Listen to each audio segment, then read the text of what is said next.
Question पूछा गया है पृथ्वीराज राठौड़ द्वारा रचित पुस्तक बेली कृष्ण रुक्मणी किस भाषा में लिखी गई है। शानदार क्वेश्चन है दोस्तों। इस क्वेश्चन का जवाब क्या होगा? पृथ्वीराज राठौड़ की रचना है, कौन सी रचना? बेली कृष्ण रुक्मणी।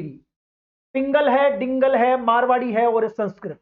दोस्तों इस क्वेश्चन का जवाब होगा उत्तर नंबर 2 डिंगल। दोस्तों डिंगल होगा।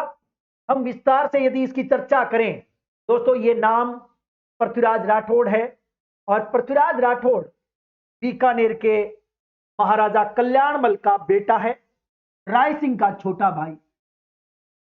दोस्तों जब भी चर्चा होगी राय सिंह की, राय सिंह का छोटा भाई है पृथ्वीराज राठौड़।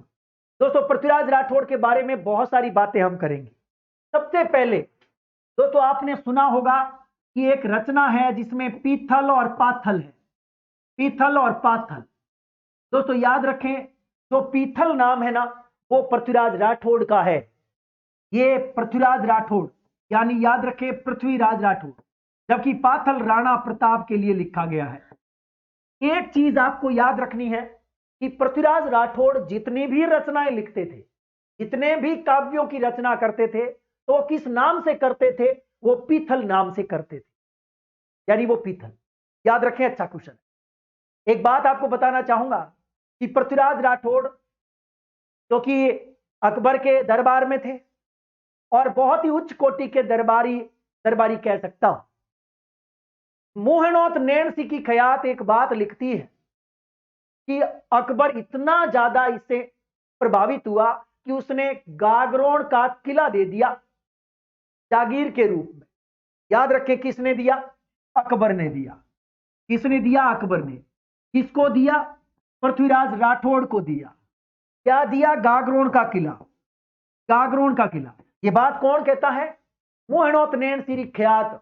मोहनोत नैणसी लिखते हैं, याद रखें, मोहनोत नैणसी की ख्यात में है इस बात का वर्णन। मोहनोत नैणसी ख्यात। क्वेश्चन पूछा जा सकता है कि अकबर ने पृथ्वीराज राठौड़ को गागरोन का किला जागीर के रूप में दिया, इस बात का प्रमाण किस में मिलता है? मोहनोत नैणसी की ख्यात में मिलता है। याद रखें। एक और गजब की बात आपको बताना चाहूंगा। कहते हैं कि पृथ्वीराज राठौड़ ने सबसे शानदार जो रचना लिखी है दोस्तों, उस रचना का नाम है बेली कृष्ण रुक्मणी। यानी इसमें भगवान कृष्ण और रुक्मणी दोनों के विवाह का उल्लेख है, ठीक है, इसमें, इस रचना में। और यह पृथ्वीराज राठौड़ की सर्वोत्कृष्ट रचना, उत्कृष्ट से भी उत्कृष्ट रचना जिसको मैं कह सकता हूं, यह रचना है। दोस्तों यह किस भाषा में लिखी गई है? यह डिंगल भाषा में लिखी गई। सॉरी, इसमें लिखी गई है डिंगल, मैंने गलत लिख दिया था, डिंगल भाषा में, ठीक है। अब एक बात बताता हूं। हम जानते हैं कि 4 वेद होते हैं, ऋग्वेद, यजुर्वेद, सामवेद और अथर्ववेद। इसका मतलब यह रचना 5वां वेद हो सकती है। 5वां वेद दोस्तों, 5वां वेद। हम जानते हैं कि पुराण 18 ही है, लेकिन क्या यह 19वां पुराण हो सकता है? बिल्कुल, यह 19वां पुराण भी लिख दिया है। दोस्तों इस रचना के लिए दुर्सा आडा, आप जानते होंगे दुर्सा आडा के बारे में। दुर्सा आडा कहते हैं ये जो रचना है ये डिंगल भाषा की सर्वोत्कृष्ट रचना है और ये रचना 5वां वेद है और 19वां पुराण है। ये बात कौन कहते हैं? दुर्सा आडा। लेकिन एक तकड़ी बात और बताता हूं दोस्तों, आपने सुना होगा कि एक व्यक्ति है जिसने राजस्थान की बोलियों पर, राजस्थान की साहित्य पर और राजस्थान की संस्कृति पर बहुत बड़ा अनुसंधान किया, शोध किया। नाम है एलपी टेसीटोरी।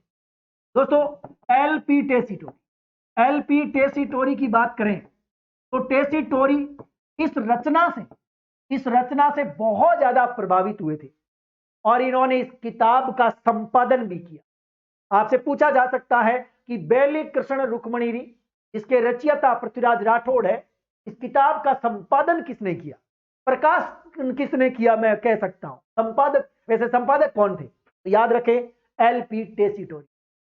1917 में, याद रखें, अच्छा क्वेश्चन है, 1917 में इस किताब को इन्होंने प्रकाशित किया है, संपादन किया है, ठीक है, अच्छा क्वेश्चन है। और एक तकड़ी बात, ये डिंगल की भाषा की है किताब, इसलिए एलपी टेसीटोरी ने ही पृथ्वीराज राठौड़ को डिंगल का हेरोस कहा है। शानदार क्वेश्चन। दोस्तों एलपी टेसीटोरी ने किसको, पृथ्वीराज राठौड़ को क्या कहा है, डिंगल का हेरोस। डिंगल का हेरोस किसने कहा, अच्छा क्वेश्चन याद रखें, डिंगल का हेरोस एलपी टेसीटोरी ने कहा है।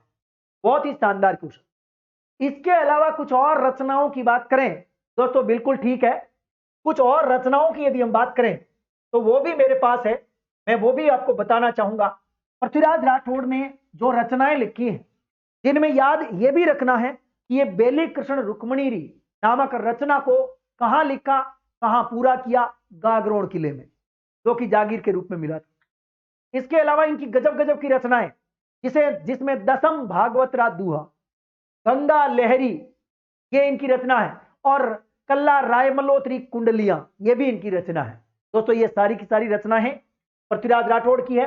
याद रखें ये एक राजपूत राजा है, लेकिन इन्होंने साहित्यिक शैली डिंगल को काम में लिया है, और वैसे डिंगल जो है चारणों की साहित्यिक शैली होती है, लेकिन इन्होंने यूज किया है। गजब का क्वेश्चन याद रखें। जबकि हम जानते हैं कि केसरी सिंह बारेट ने जितनी भी रचनाएं लिखी हैं वो सारी की सारी डिंगल में है, और हम ये भी जानते हैं कि सूर्यमल मिश्रण ने जितनी रचनाएं लिखी है वो सारी डिंगल में है। तो ये तीनों नाम ऐड कर लें दिमाग में, सूर्यमल मिश्रण की सभी रचनाएं डिंगल में, केसरी सिंह बारेट की सभी रचनाएं डिंगल में, भाई साहब यानी पृथ्वीराज राठौड़ की सभी रचनाएं डिंगल में। चलिए